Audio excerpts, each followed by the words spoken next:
Well, how's everything going? You're based in Washington, right, Nicole? I am, yes, Southwest Washington, Vancouver area. So it's a foggy, cold fall morning. That's great to see. Well, I'm sure you're used to it by now, right? By living there. Yes, yeah, we're definitely out of the warmer southern summer weather and heading into winter. Yeah, I'm based in Tbilisi, Georgia, the country, and for whatever reason, we had like 3 days of really cold weather, and then things just kind of bounced back, and now it's been like 70 and sunny for the past 3 or 4 weeks. So we've been taking advantage of that, going on walks, and just trying to enjoy the last few weeks of weather before it starts getting a little bit colder here. Oh, that's awesome. So for all of you guys joining in now, really appreciate you joining us. We're just going to wait for more people to join in and get started. So hang tight. Try to close off any other distractions. We're going to give you 1 full hour of our full attention. So let's try to do the same. And we're going to have some really great stuff for you today. Nicole's been working for a very cool company for the past 4 years, right? Almost seven, actually. 7 years. Okay. Yeah. Wow. 7 years. And uh, she's going to share some of her insights to remote working. And we're both going to just try to give as much value and insights right now to 2020 and 21, what it takes to join the remote workforce. So really looking forward to getting started. And yeah, Nicole, so when you joined Buffer, were you at a people ops role or were you doing something else? I was doing something else. I was doing social media management for a university, and I was using Buffer as the tool itself to sort of grow my freelancing business because back then I didn't know a lot about remote work itself. And so I thought the only way for me to work from home was to sort of just have my own business and freelance. And so I was using Buffer to promote my business while working full time. And that's when I saw a listing for a community manager position at Buffer and that it was remote, and that like completely, surprised me. I had no idea that was even possible back then. This was 2014. Right. And so, yeah, it just changed everything. And I took a total shot in the dark and applied and had a great connection with the product at Buffer, the core values at Buffer, and it really just it was a great opportunity. And we were about 20 people back then. So Wow. and since then we're now almost 90 teammates. So it's grown and Oh my changed God, a that's lot. that's wild. Yeah, very fun. And so you went from a social media manager to people ops, or do you have something else in between? Yeah, I did. Buffer changed a lot. And when we were 20 people, we didn't really have an HR team or anyone doing, all of the HR components. And so with that changed, and I ended up hiring on a lot of our community team as we grew as a company. So I had a lot of experience in hiring then, and we transitioned then for um, to grow into a bigger company and have a centralized HR team. And so I stepped out of the community manager role and then took on hiring and internal policies and learned a lot as I went, and then ended up getting some HR certifications and things like that, and keep learning and trying to know more about the HR world.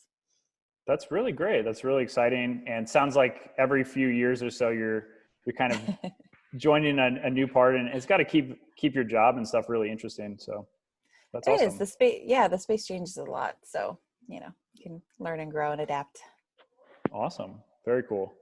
Well, let's go ahead and just figure out where everyone else is located now. I'm curious to see kind of where are you now. We're located on different sides of the world. I'm in Tbilisi, Georgia, the country, and Nicole is based in Washington State. So let us know in the chat. We're going to try to be a little interactive, so make sure that you're utilizing the chat function. Let us know where you're at by utilizing that. Just put a comment in there and we'll be reading them out. And one thing I wanted to highlight is the difference between the chat feature and the Q&A feature. So if you want to ask questions at the end, we're going to have 15 minutes dedicated to asking or answering your questions. And to make sure that your questions don't get lost in the chat, go ahead and utilize the Q&A feature or functionality. And you can find that just by clicking Q&A here. If you're wanting to, like, for something right now, just go ahead and utilize the chat function. Let us know where you're at. I'm curious to see where everyone's located and kind of tuning in from. So I really appreciate everyone joining. I'm looking forward to sharing as much value and knowledge around the remote workforce and workspace as we can. So let's go ahead and see where people are tuning in from. Can you see the chat, Nicole? Yes, I can. Yeah, it looks like we've got some, let's see, we've got North Carolina, New Hampshire, Germany, Seattle, Washington, Netherlands, more from Utah, Chicago, Missouri. Oh, nice. That's where I'm originally Texas, let's see, Trinidad, India, New Jersey, Tel Aviv, Rwanda, Netherlands, Germany, Hong Kong. I'm now living in Taiwan, Namibia. Oh, I probably didn't pronounce that correctly. Wow, all over the place. This is wonderful. Yeah, super international crowd, and cool to see somebody from my hometown of St. Louis. Hey to you, whoever Barcelona, that is. There we go. Are you originally from Washington, or where are you originally from? I'm from Washington. I lived in Oregon for 10 years or so, and I just Pacific Northwest, it's just my happy place. So it's a beautiful area and a lot of great outdoor activities to do there. So yeah. Awesome. Well, everyone, thank you so much for tuning in. If you did miss in the beginning, we're going to be going through 45 minutes of just kind of talking back and forth and talking about the 5 ways to really increase your chances of landing a remote job. And then at the end, we're going to have 15 minutes dedicated to a question and answer session. So if any questions come up while we're talking, make sure to put those in the Q&A section so that way they do get answered.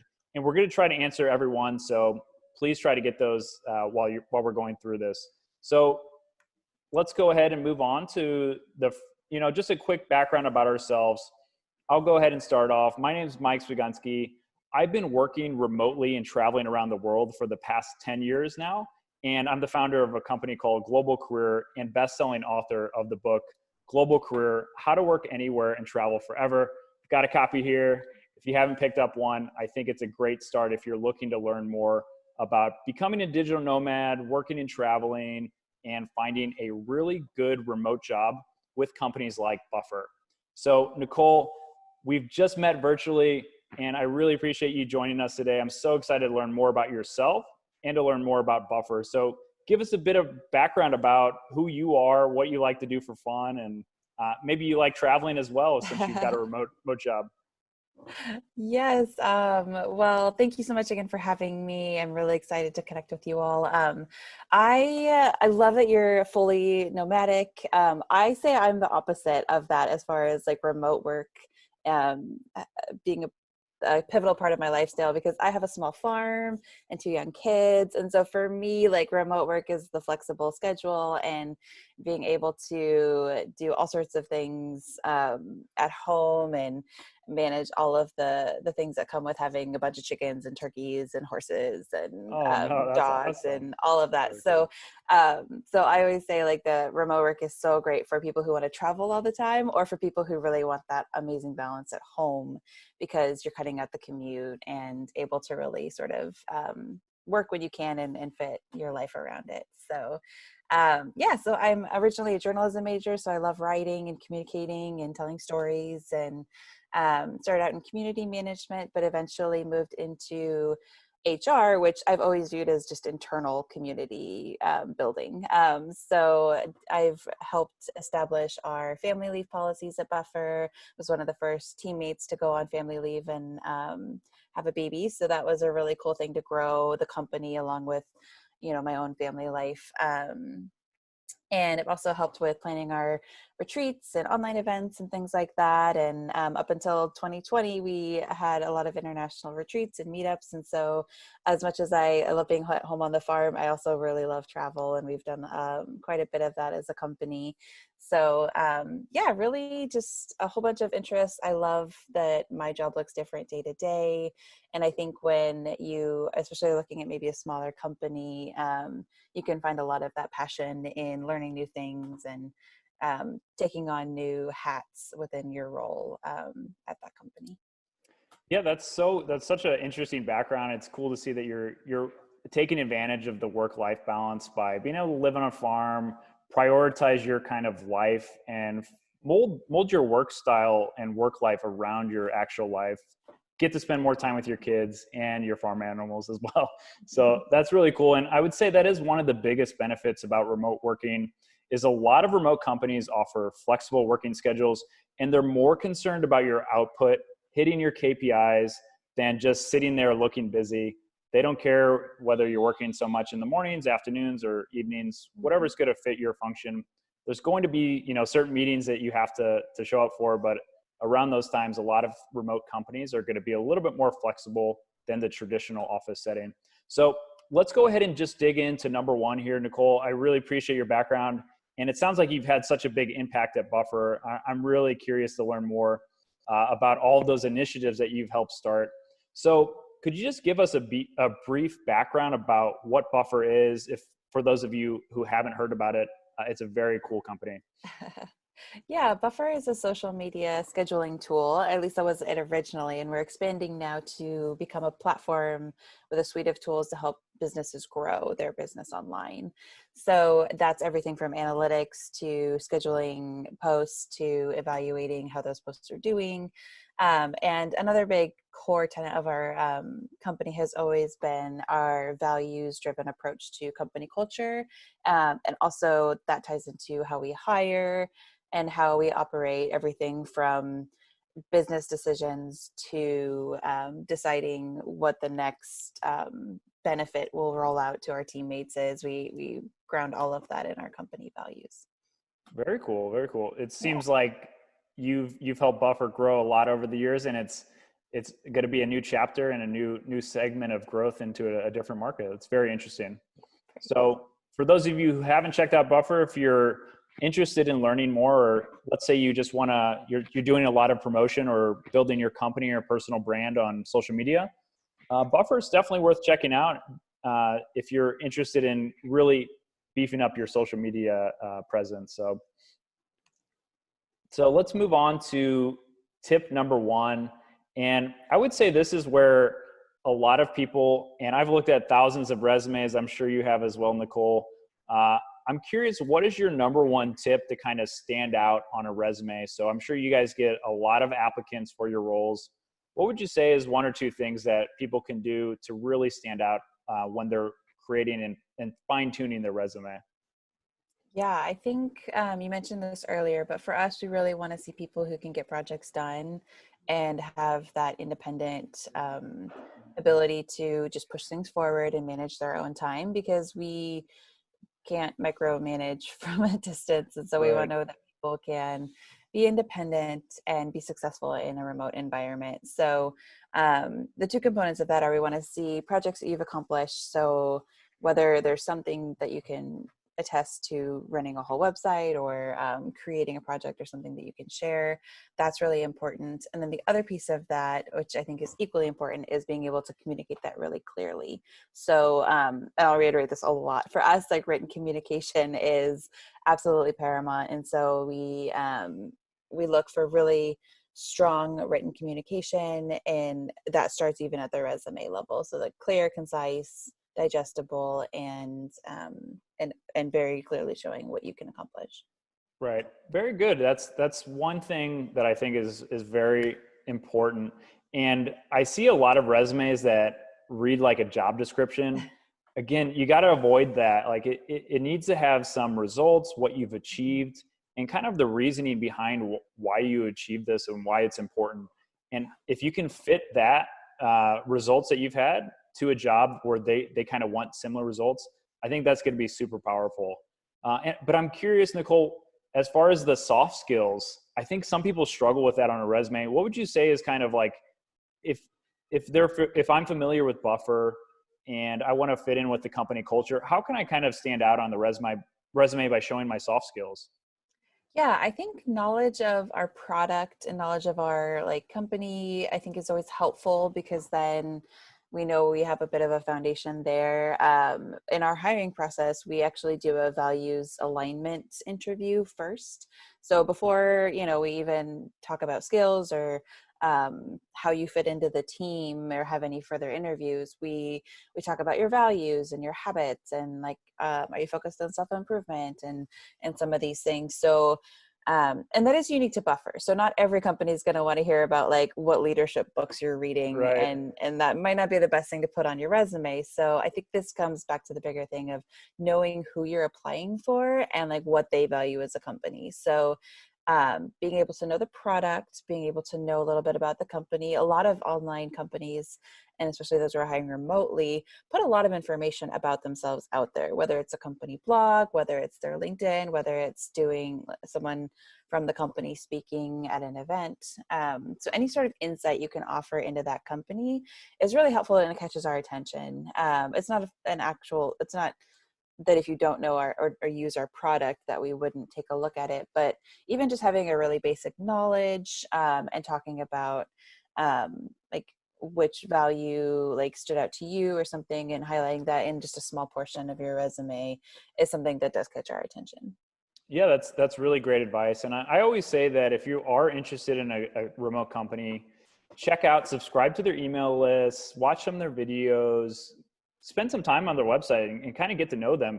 It's as important for you to make sure that you're a good fit with the company and vice versa. So you need to do some research, make sure you're doing your own due diligence and make sure that it's going to be a good fit culturally and for the position that you're applying for.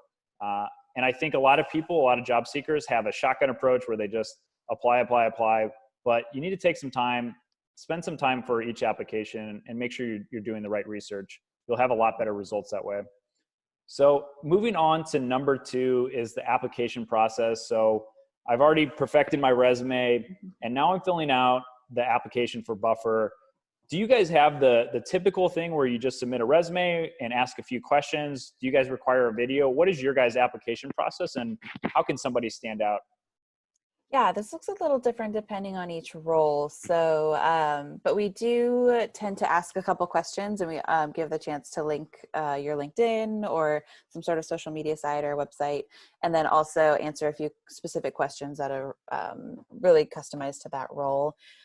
So for example, we are hiring for a customer advocate right now, so a customer support staff, and we ask them to talk about their customer service experience and which companies, maybe online or a software service that they've worked at before. And so we want to see that, and we want to see things that are customized again for our company. So if we see a sort of like copied and pasted paragraph that maybe doesn't answer our question as directly, and we feel like it's not that it was, if we feel like it was copied and pasted, it's something that we're going to instantly move on from. We also tend to get, I'd say, for even our customer support roles, like hundreds of applications for that one role. And so we tend to really have to filter really fast. So if there's like a spelling error or grammar error, then I mean, we have to eliminate things pretty quickly. Otherwise we would be spending far too much time just sorting through applications. And so we want to see things that answer our questions directly, succinctly, and are really customized where we can tell people put the effort in to apply to our company versus any general customer support position. So I would say one note there is if you're not using grammarly.com, yes. it's a lifesaver. Even if you're a native speller, even if you're an author, Yep. you're going to make spelling mistakes. And it saved me so many times on emails that I'm sending. It catches stuff because it's a computer. It's always listening and always checking your spelling. And it's free and it works really well. So make sure you install Grammarly. And again, just to reiterate, you shouldn't be copying and pasting application responses. This is your time to go off and shed a little bit more light on what the resume is maybe missing out. Talk about your experience and try to relate it to, how you can help out the company. Really put yourself in their shoes and figure out what value you can add to them. So for example, if it's a customer service role, maybe it's your written communication, making sure that the customer you're always going to go above and beyond for them, and highlighting that in your answers in the application is going to be really detrimental. Did you guys say you do require a video, or is that something that's optional? We don't require a video, but an interesting thing about our process is that, I guess we'll talk about this later. But we do require a lot of written exchanges, because most of what we do as a company is written communication in Slack, in emails, in whatever tool that we're collaborating on. So that's really where we're taking a very hard look at how effectively can you communicate, even in just those quick answers about what the questions that we want to see. Yeah, and this is your first impression, so make sure you've got something like Grammarly and you're really putting a few reads into your application responses, because it can separate you from other applicants. So that's really great advice, Nicole. Anything else you want to add for kind of how to stand out in an application? I know you mentioned Yeah. LinkedIn. What are your thoughts on that?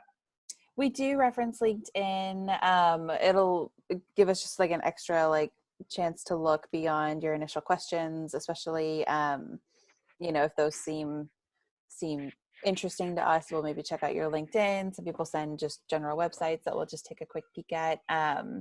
And again, we really want to see sort of that maybe you've done similar work, or you've worked online a little bit, at least that you have some experience with online collaboration. So it doesn't mean you need to necessarily have had a remote job, but maybe you have done some freelancing, or you've done some blogging, and so you have some experience in sort of just the remote space. There's a lot of opportunities that you can do without necessarily having to work at a remote company to sort of build your experience when it comes to online collaboration. So Very cool. Yeah, I think a lot of people, you really need to make sure your LinkedIn is polished and, is kind of representing you, but maybe going a little bit further than what your resume goes. So make sure you guys are spending some time to really put some effort into your LinkedIn. A lot of hiring managers will look at it. So it is very important to make sure you have it optimized. So thanks for that, Nicole. Moving on to number 3. And I think this is a really interesting area. And so let's say the person has submitted for a role at Buffer. What do you like from a follow-up process? Should they just leave it there after they apply and just wait? Or should they be a little bit more proactive and reach out to you on LinkedIn or via email? What are your thoughts there? yeah, so for us, just because of the sheer volume of applications that we get, we tend to just manage all of that through our application system. We use Home Run. And so some follow-up, outside of the application, can sometimes go a bit lost. And just it's just a tricky thing when we're dealing with especially a really high volume role. However, I think too, there are other roles that we have that we tend to have come up again and again. So customer support staff and engineers, if you're keeping in touch with anyone on the people team, we have 4 people on the people team, our director, and then I have 2 other amazing coworkers who, so any of us, if we're sort of just keeping in touch, or if we know your name, that's helpful too, because then we can maybe, have a little bit more context. So connecting with people on LinkedIn, or just sort of having light connections. A lot of our teammates, back when we were hiring more, had come from the Buffer community to some extent. And that again goes back to knowing the company, knowing the product, believing in the mission or their approach. And so kind of hanging around just in case something comes up. And I don't think you should only do that with Buffer either. I think if you're applying for a company, you should be aware of what is going on in their world, and just be a little bit present. So yeah, for us, follow-up emails don't necessarily help that much. We try to move things along pretty quickly and get some initial responses within the first couple of weeks of applying. And then from there, we reach out on a proactive measure. Very cool. Yeah, I think it's one of those things that it's going to be a position by position base. It's going to be company by company base. But I don't think it can hurt if you're doing it in the right way. I Hmm. think it's good to really send and just show that initiative. You really have to be in the 1%.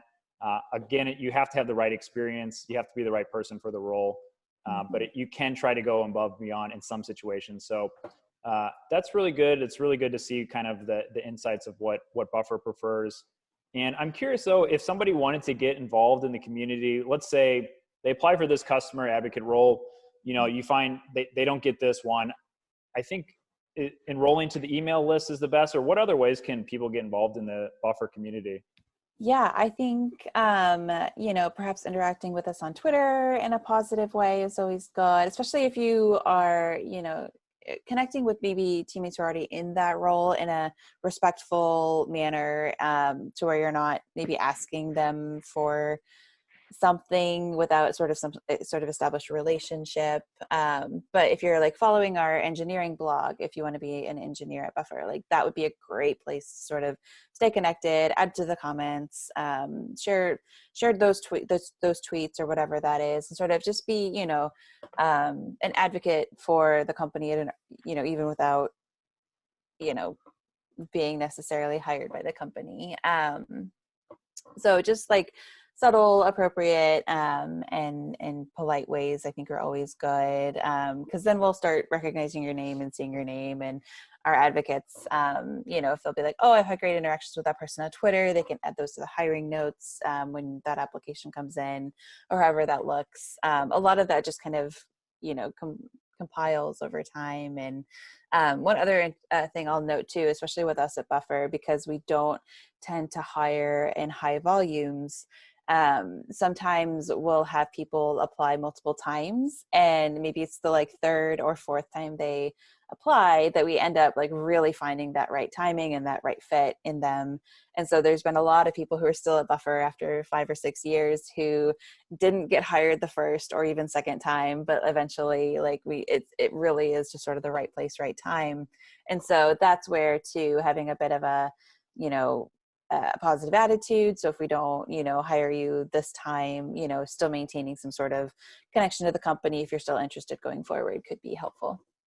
Yeah, I think it is really important. Like if you are applying for a role, sign up for the email list. You're going to get notifications if you don't get the first job you apply for. You'll get future roles sent to your inbox. You'll learn more about the company. And again, a lot of times it's the right candidate at the right time. And don't take it personally if you get passed up. There's just better options that are going to be the best for that company. So don't try to take it personally.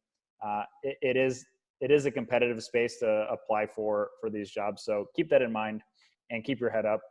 So I think number 4, I think this is an area that a lot of people struggle with. What would you recommend for, one way to stand out in an interview? Mm-hmm.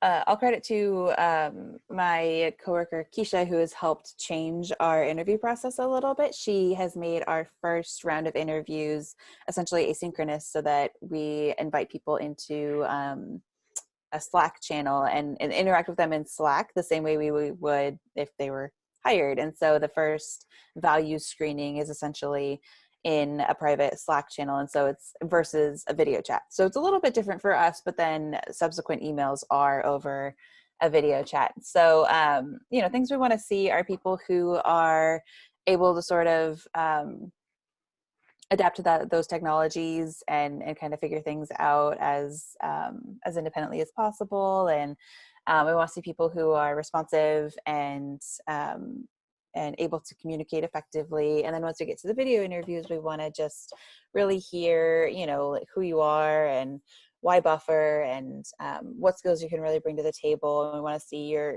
proven track record when it comes to, producing results. And I think the other thing that I remember from hiring is I love it when people have really good and insightful questions for me as the interviewer. I think that always makes me feel like they're paying attention. It makes me feel like they're a naturally curious and insightful person. And so having those questions at the ready, I think is very good. And I also want to see that you, again, have done your research just a little bit around Buffer and you've looked at our blog. We put tons of information on our company blog at open.buffer.com. So we share all of the like ups and downs about our culture experiments and what we're doing inside our business. We share a lot of our reports transparently. Our salaries are transparent as well. So I want to see a little bit of knowledge around that. And again, those really, those questions that maybe go a little bit deeper than what does a typical day at Buffer look like? You know, I Right. want to see a little bit more effort and thought put into that. And those are great questions. Like it really is, it is. But I think a lot of us have been working remotely or at home to some extent, especially this past year. So I want to see a little bit more beyond that. Yeah, I think it just shows that you're way more interested in the role. It shows you've done your research. I think having 2 or 3 questions that are catered directly to the company, that maybe you spent a few hours kind of researching and figuring out what questions, it's going to put you in such a better role. There's nothing worse than like finishing an interview and now it's your time to really, like, the last part of the interview is the first impression is important, but almost the last part, the last 5 to 10 minutes of an interview is so impactful because it's going to be what they remember you by. They're giving the microphone over to you to kind of put the interviewees in the hot seat. So make sure you have some good questions. And again, make sure you're also familiar with the video software that they're going to be using. Do you guys use Zoom for your hiring process? We do, yeah. So, you know, just have that already installed so you can be on Yes. time, all that sort of stuff. So, yeah. I've known that in the past. A lot of times people, they don't get Zoom working. They go into the interview at the time it's about to start, and then they have to download it, and you can kind of tell that they're just running a little bit late because maybe they didn't actually download it beforehand. So download Zoom. It's free. You can actually play around with the video settings beforehand. Make sure your microphone and your headphones are working well beforehand. So that's one great thing. And just going to chime in here, guys. Make sure if you have any questions that are coming up, make sure to go ahead and put them inside this Q&A box here. We'll be getting to that shortly in the next 5 to 10 minutes. So we want to make sure that we answer all your questions. So please do write those in there. And one more thing to add about the interview stuff, I would say, just to chime in here, it's good to have some of the common questions kind of thought out. Make sure you have some responses. You shouldn't be memorizing them, but you should have a good idea of your work experience and how it's going to relate to the position you're applying for and interviewing at. So the interview process is very important. You need to practice and get comfortable in front of the camera, even if that's just calling a friend and having a mock interview, getting some feedback. We actually help our students with a mock interview from an interview expert who's helped onboarding at Facebook and Google. And one of the cool things about that is if you go to an interview, you do really well, you don't necessarily get that feedback. So trying to find a mock interview, whether it's with family or with something like our service, really helps give you that feedback and improve your interview skills. And improving those skills are going to be good for job seeking, but anything you're going to be doing, just communicating well with colleagues and growing your career over time. So it's a very important skill to invest the time and money into. So moving on to number 5, and I know Buffer has a very unique kind of salary structure. So let's go ahead and hear your one way to stand out during the negotiation process. Yeah, so for those who don't know, we at Buffer use a formula so that you can actually go to our website. I can share the link and essentially type in what role, the city you live in, your skill level, and it would pop out what we would be paying you. All of our salaries are online as well, and we keep that very transparent because it's just been a core foundation for us, and we find that very valuable. And so we also find that it helps with the hiring process because there isn't then a ton of back and forth negotiation.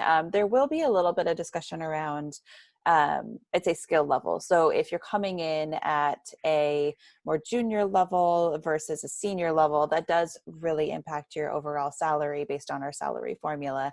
So there is a bit of an evaluation. Say as an engineer, we'll ask you to do some exercises during the interview process. And Right. from that, we will then sort of grade what the skill level is. And we also tend to, I think a lot of times, especially with engineering, because there is just some of that subjective nature to it, we do a reevaluation of that skill level at 90 days after you're hired. So if we bring you in at a slightly lower level, then that still is up for potentially changing after your first 90 days and after we really see what you can do and what you can produce. So for us, it's a little more of a long game negotiation. But I think too, it's important to consider that this might be changing a lot with the current nature of remote work and more companies leaving some of the tech centers of cities. So there's companies like Twitter and I think Dropbox, I think, is going pretty remote by default. And so when that changes, that might be changing the outlook of compensation, because the cost of living is very different if you're working remotely in a small town versus living in San Francisco and commuting and the high rent and all that comes with that. So I think a lot of this is going to then evolve, especially over the next few years, as we see what remote and what hybrid companies really look like. But I think the biggest thing is when it comes to negotiating, you really need to be able to prove your skill level to some extent. So sharing code that you've written or sharing customer support examples that you've had from your career that prove your level of expertise and all of that. So yeah, come prepared with that, advocate for yourself, and do it in a respectful manner and understand how maybe that company approaches negotiation. I think that could be something you could ask even in the interview process around their philosophy, or if they do an evaluation after a certain amount of time, maybe there's an onboarding period or probationary period once you're hired. And so maybe that will then be something that can change later too.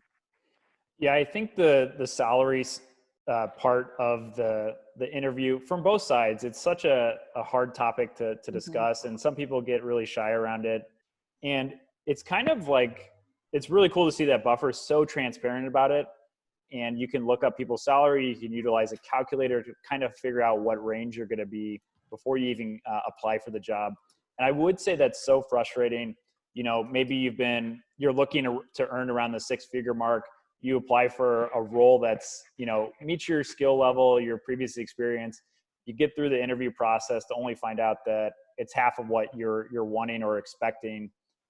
And it just wastes a lot of people's time in that capacity. So I do think having the transparency around the salary data is going to be extremely essential. And it would be great to share that calculator. I don't know how they can find that, if you have the link easy for us. Yeah, I just sent it in the chat. Okay, So perfect. feel free to play with it, and that links to like a lot of our career frameworks and other open roles. So from that page, you can find a lot more information. Yeah, definitely. So do you think a lot of the future remote companies are going to be utilizing something similar, where depending on your location and your skill set, they'll be utilizing some type of formula?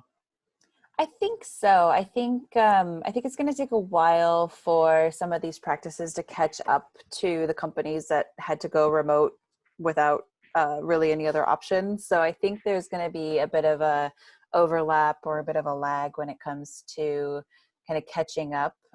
So I think we had already been seeing a lot of remote companies move a little bit more towards transparent salaries and toward using salary calculators and just sort of having that out in the open to try to eliminate some of that negotiation. I think there's a lot of argument for negotiation can sometimes benefit people of certain genders versus others. And so when it comes to pay equality or better opportunities there's some best practices behind that. So I think a lot of that is still really gaining footing and is going to change. And I think at the end of the day,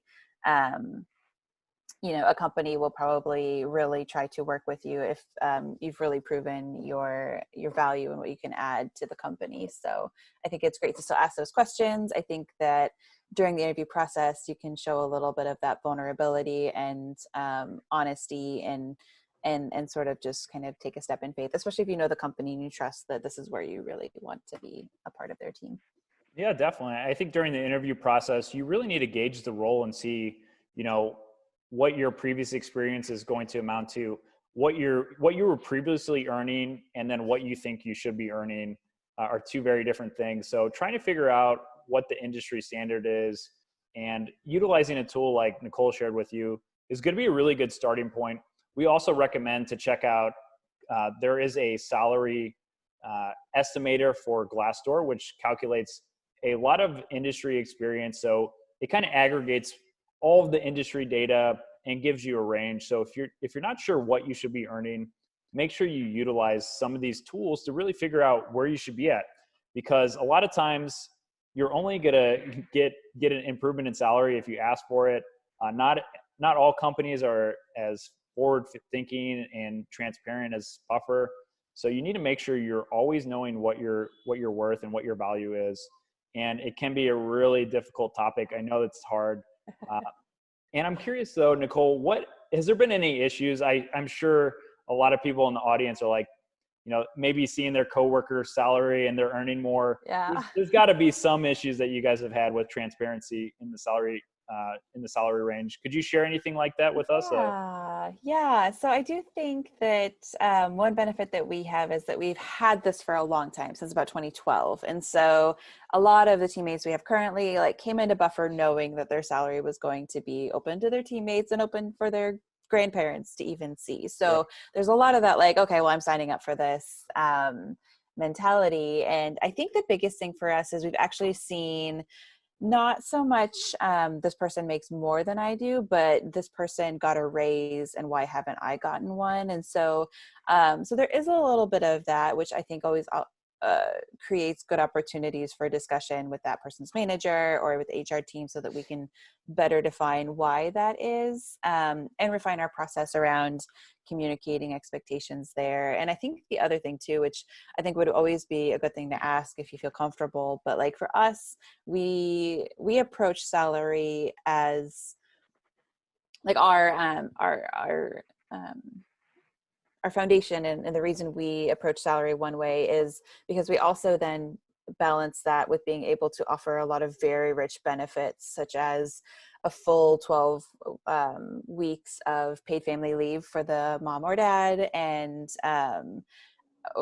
and healthcare coverage and all sorts of things in addition to your salary. And so I think for us, we also view total compensation as more than just the dollar amount that we're giving you every month. And so that is also why we don't necessarily maybe offer 60% of role benchmarks in San Francisco. Instead, we do 50%, because we want to be able to, without going bankrupt, make sure Right. that we are able to offer really rich benefits like co-working space reimbursement and coffee shop reimbursement, so you can work at a coffee shop once those are fully open and all of that. So we look at the total comp package and retirement and all of that together, along with both the untangible things. So being able to work from home, what we think is a huge benefit and a piece of that. You don't have office clothing, you don't have gas for For the commuting. commute. You have, Yeah. yeah, and so there's a lot of things that the number might look different than what you're used to, but I think for me that was a huge piece of what I valued, was not necessarily my monthly salary, but the work-life balance that I wanted to have for my family and for the lifestyle that I love. And so, being able to look at that in sort of a, what really matters to me, I think is really important too. And that's also why we tend to put more money into the total benefits package versus just the salary. So I think that is also a great thing to ask in that negotiation process of what other benefits do you offer? How much, what does the insurance plan look like, and understanding all of that. Yeah, I'm curious about some of the vacation policies and the Yeah. other benefits. What's your guys' vacation policy? It is technically unlimited, but we did change the wording around that because when we said unlimited, people just didn't take vacation as much as we wanted. So we Yeah. we phrase it now as a minimum of 3 weeks. And I'd say too, the other piece that we're working with in 2020 is we instituted a 6-month trial of a 4-day work week. So for us, Oh, we are working Monday through Thursdays, and we're evaluating like how our productivity and stress levels and mental health is feeling, and then we're going to in December sort of evaluate whether we continue that in 2021 or not. wow, that's really cool. Yeah. It's funny you mentioned the unlimited vacation policy. The company that I was working for and helping build, we started off same thing, unlimited vacation, and nobody took vacation Yep. uh, until we mandated mandatory vacation. So definitely take into consideration the dollar amount is important, but you really got to consider the benefits. uh, like at Buffer, they've got 3 weeks and a minimum, so you can take more than that. Yep. And there's a lot of other cool perks. I'm sure you guys offer some type of stipend for home office. Did you mention? We do, yeah. We have a home office stipend that is a one-time thing, and then we also have a yearly $200 for any sort of like technology you need, like headphones, or if you want to get a laptop stand or something like that, then we support that as well. And we also do provide unlimited free books to our Oh, team, that's cool. and one of their dependents. And so, unlimited Kindle books. We provide a Kindle for our hires and their dependents. So, yeah, we try to just give them, opportunities. We have a growth mindset fund, which is our community or our continuing education fund that is a stipend model. So we give people $1,000 a year to do whatever sort of continuing education they want, and that's not even capped. We just sort of give guidelines and let people, if they need more for a specific certification, we of course support that. Wow, that's very interesting. I think the unlimited books and kind of having some education stipend is really interesting. And guys, if you're working from home, invest in a good home office, a good chair, something with that's going to make you more comfortable when you're sitting down. Even if you don't have like a remote company to give you that, it's going to make your life so much better. I've been working kind of from home, from the road as well, and investing in good technology, a good laptop, good headphones, and making sure that wherever I stay when I'm traveling is going to have a good environment to work from. It's going to be super important. And it really, really is like such an important thing when you're working from home.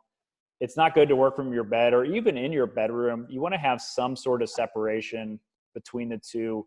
If you don't have an area for a home office, then make sure that it's at least outside of your bedroom. It's going to be somewhere with maybe good natural lighting, something that you can get comfortable with. So it's worth investing in that space. And again, we're going to move on now to the Q&A section. So please go ahead and put your questions in that Q&A section. And I've got a few questions myself for you here, Nicole, but we'll go ahead and move on to that. So let me just pull these up here, and I think I can select them. Does it give you the option to select it? Actually, it's because I'm full screen. Let me see. Yeah, I can see it. So the first one we have is from Kaya, and she said, can you please share about fine-tuning your CV while switching careers? I'm working on my PhD and have a lot of experience in teaching English overseas, program planning, curriculum development, and organizational management in an international context. So that's a great question. I think when at least from Buffer's perspective, we really see a lot of those career shifts, and that I think goes back to even if your CV has a lot of something else, perhaps highlighting the things that have maybe more of the crossover skills. I think for us, like if we were looking at this background for you of program planning and curriculum development, like that shows so much project management skills and organizational capabilities. So I think like in our minds, we would look at that as a really cool benefit. And one thing with Buffer is we do find a lot of our teammates have very unique backgrounds, and especially like not all of our engineers are computer science majors and all of that. So so depending on the company, like that I think is a really big benefit. But again, you'll want to perhaps highlight the things that do apply to that specific role from the rest of your background. Yeah, Mike, do you have anything you want to add? I would say one thing is if you have a CV and you're applying for an American company, and I've known this in the past where you really got to know, you should probably have two versions, one for a resume, one for a CV. I've seen some resumes come in with a photo and like a lot of other information that we're just not used to seeing. That if you send something with a photo on your resume and a completely 5-page document, I think a lot of people, depending on the company, they might just not be familiar with that. So make sure you know where the hiring manager's from, what kind of format they're used to. So if you're applying to a US company, I would try to side with building a resume and trying to get it to 1 or 2 pages and utilizing some of the formatting for that. But it's a really great question. And I do think it's important to probably have both. If you're applying for European companies or in the UK, have a CV, but if you're applying for US companies, they have a resume. So really great question. Let's go ahead and move on to the next one. Go ahead and answer. Does Buffer respond to each application? One of the pain points is not hearing back from employers after spending significant time of application. I've definitely heard these things before, so I'll let you take that one, Nicole. Yes, we do. And we try to do that in a very timely manner, and we try to track that that they don't go over a certain amount of time without hearing from us. So it is really, it's hard. And I think the other thing too is it's hard sometimes for us, like we'll send out a bulk email, perhaps a bulk rejection, and a lot of people will email back and maybe ask for like more clarity or more like things they can improve upon. And those ones I say I like have personally not necessarily been great about getting back to each of those. And I do feel really bad. And I think our hiring manager, our hiring team does try, and sometimes just sheer volume can prohibit that, but we definitely make sure to get back to that initial application with a yes or no. So that one for sure. That's great. And it sounds like you guys are really conscious of that, and you're utilizing an applicant tracking system to really manage and stay organized. There's a few problems in the job hunting space, and this is definitely the big one, where somebody applies and they just hear crickets. I know a lot of this is from sheer volume. People just don't have the time to reply back to thousands of applicants. And some people just aren't as organized as Buffer. They're not utilizing an applicant tracking system, so they may not be emailing you. I will say one thing is to always make sure you check your spam. I know there's been times where people do get these responses, but it goes to their spam and they don't check it regularly. And can you imagine being invited to an interview and it went to your spam inbox? That'd be terrible. So make sure you're regularly checking that. And just one thing to add, if you haven't heard back, then really make sure you're optimizing your resume to really meet some of those applicant tracking keywords. I think that is important. Some companies do utilize that. Do you guys utilize something like that for your ATS system where, it kind of automatically scores a resume or something like that?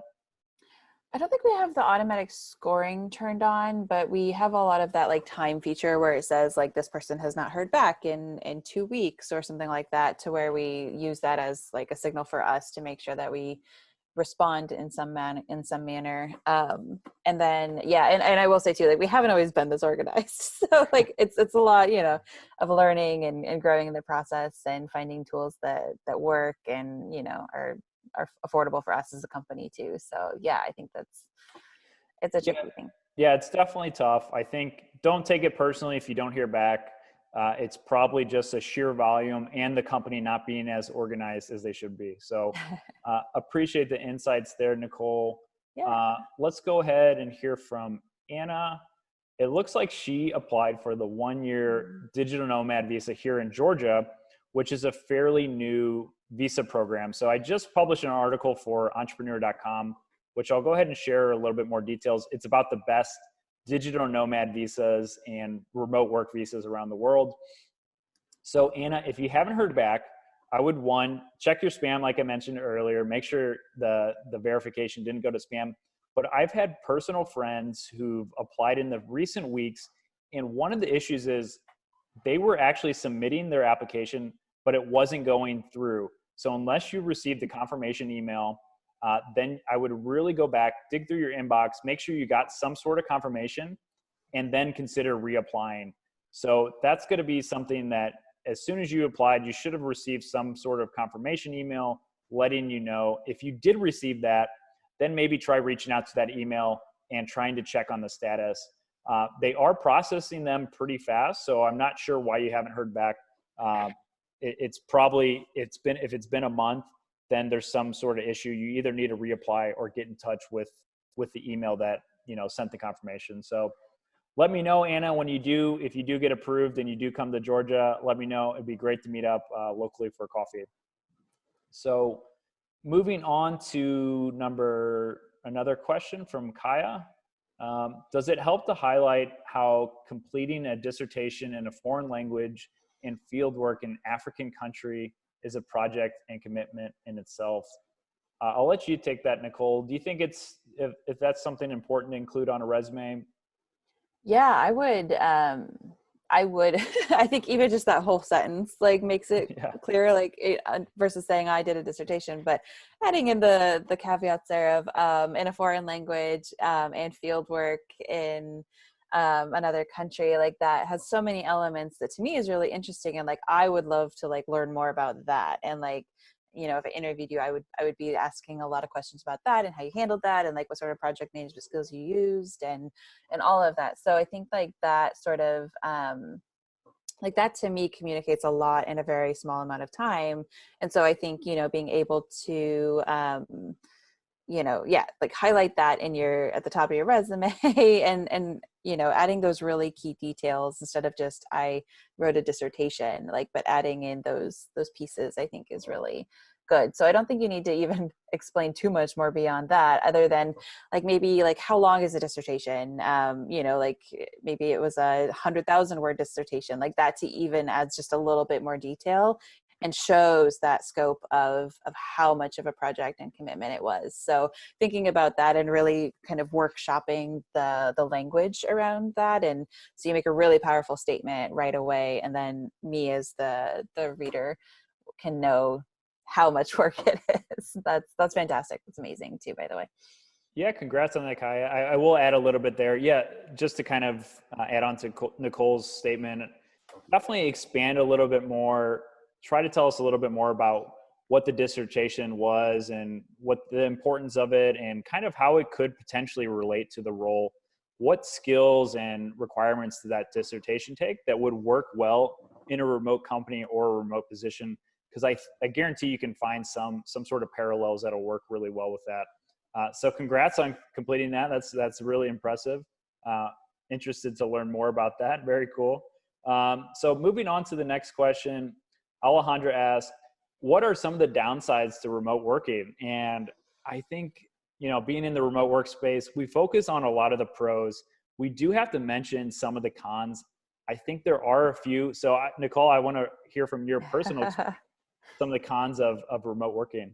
Yeah, this is such a great question. And I think it is healthy to acknowledge that I do firmly believe that remote working is not for everyone. And I think especially working from home is not for everyone. There tends to be, I think society has discovered this in 2020 when people were sort of forced to do it, especially without sort of proper ramping up or preparations, especially here in the US. We have just a lot of companies immediately go to a work from home scenario, and it was a bit jarring for people. But I think that it does take a special amount of independence, self-awareness, and boundary setting in order to work successfully from home and even in a remote environment. We have a lot of our teammates who love to go to co-working spaces so that they still have that routine of actually going to work or going to a different place so that they can get in the mindset of working and being productive.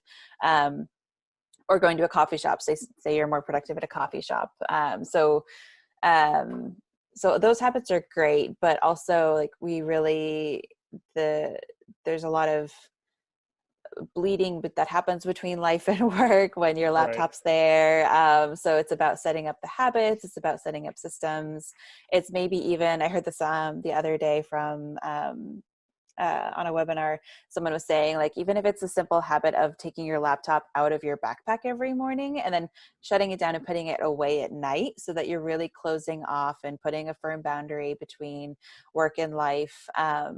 That's a very healthy thing. I'm also an advocate for letting some of the lines get blurry if it is maybe a messy time in your life. So when my kids were little, or like right after they were born, I would do some work during their nap time, and that might be at like 8 o'clock at night. But it worked for me, and I knew it was temporary. But it did come down to a lot of diligence and a lot of careful awareness about boundaries and making sure I was still getting things done. Yeah, I think that's a common misconception. A lot of people think that they're going to work remotely and maybe slack off a bit, or, you know, I can't build a company that's remote because all my employees will be working in their pajamas, watching TV. But the most common downside is most people overwork when they're working remotely, and they have the trouble shutting off and kind of blending their work week into the weekend and stuff. So I definitely think it's important to have a clear start and clear shutdown time. Make sure you're planning out your week to make sure that each day you're looking to get one or two things done, and really mapping that out for success.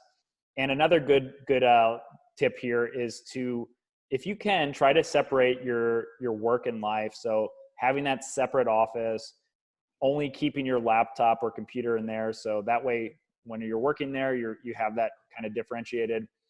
Another reason, if you don't have necessarily the equipment for a separate computer or workspace or laptop, is to just create another account. So on any laptop, you can have your work account, you log in there, it's only work stuff. You can do this on Windows and Mac computers. And then you can have your personal stuff on another sign in. So that way you're kind of separating the two when you're logged into your work stuff.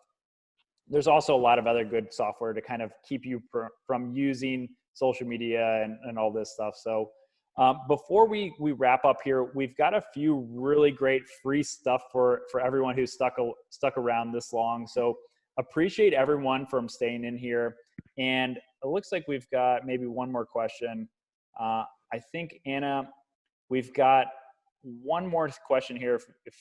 Should you remove experience past 10 years to look younger, if you have to turn in your resume? So would you recommend, if, like, let's say 15 years ago, I had some experience, maybe it's not super relevant, should I take that off my resume, or what are your opinion on that, Nicole? Um, well, my caveat here is I wouldn't want you to remove experience to look younger, because I don't think that's important, at least for me and my experience. I would really keep your resume and your communications very tailored to the company and the position. And I think if there's stuff beyond that we can talk about maybe in the interview, like that feels great too. But I want to see really thoughtful resumes and answers to our application questions that really meet exactly what we're asking in a concise way. So yeah, that's my thought. And I think if you have experience from beyond 10 years back, that's really relevant to the role that you're applying for, definitely include it. And, I think that's great. Yeah, I think Yeah. every kind of piece of real estate on your resume needs to be important to the role you're applying for. And if it's not relevant, then consider removing it. So really good insight there, Nicole. And again, everyone, before you jump off, we do have some freebies right after this slide. So just hang with me for one more minute. I do want to touch on the remote life community. We're going to be doing monthly webinars like this with remote experts like Nicole. So if you are interested in joining, it is $9.99 per month. You're going to get access to our private Slack community. You're going to learn a very essential remote skill, is utilizing Slack and learning some other remote software. You're going to get some resume and cover letter templates. You're going to be able to, actually, we post exclusive remote job openings like Nicole's company from Buffer. We're very fine-tuned into the scene. So we post these jobs in there, so you get early access to that. And you might not be able to find those if you don't know where to look. And then we also have a really cool remote job seekers blueprint. And you can find all this information at globalcareerbook.com/RLC. Now, this offer for $9.99 per month is going to expire tonight at midnight. So if you are interested, make sure you join the community.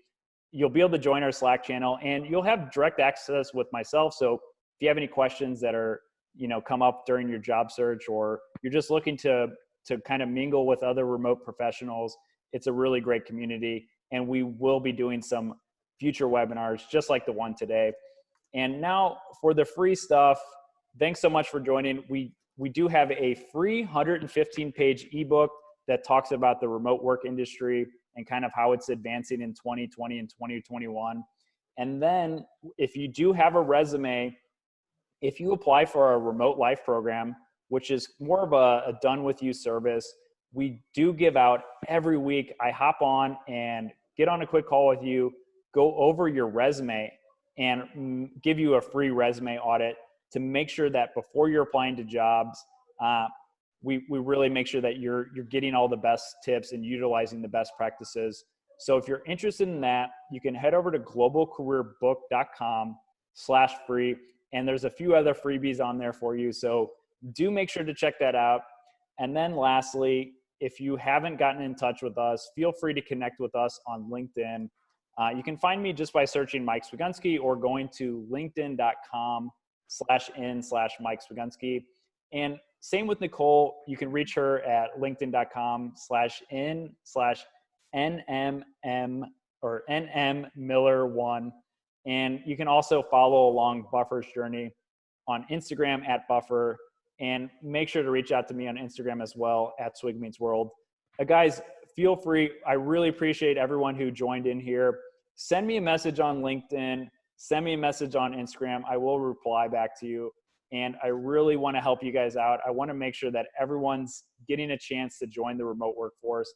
And then lastly, Nicole, thank you so much for all of this wonderful knowledge you shared with us.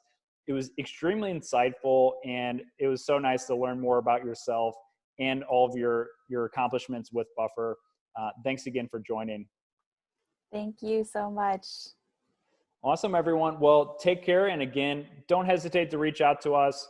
I'll go ahead and make sure that you can find all this information at globalcareerbook.com/free.